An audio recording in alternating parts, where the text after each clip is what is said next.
Jonathan Weiss, bonjour, merci beaucoup de nous recevoir. Vous êtes le directeur associé de One-to-One Progress. Absolument. Pourquoi avez-vous changé de nom? Alors le changement de nom se justifie par plusieurs raisons.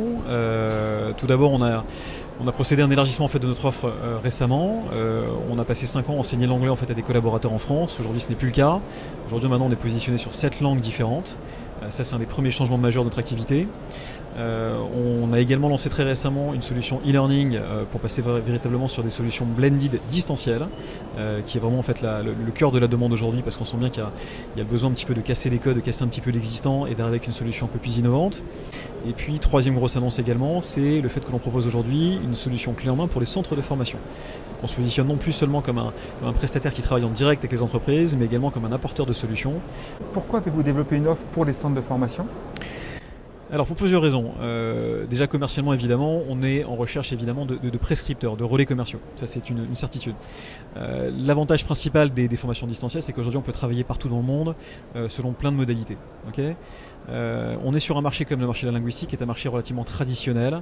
Ce que j'appelle traditionnel, très clairement, c'est les formations présentielles. Voilà, grosso modo, le marché reste quand même structuré autour de ce besoin-là, avec des habitudes relativement classico-classiques. Voilà, la présence d'un formateur en entreprise ou la présence d'apprenants en centre de formation.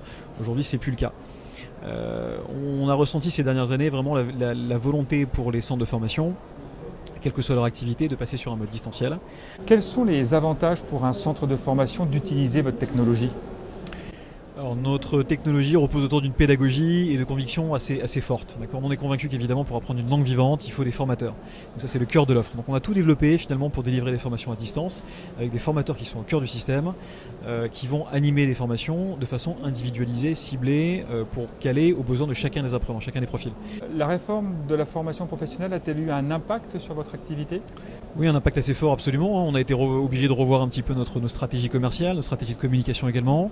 On a été obligé de s'outiller, de conseiller véritablement qui sont là pour accompagner chacun des collaborateurs en demande.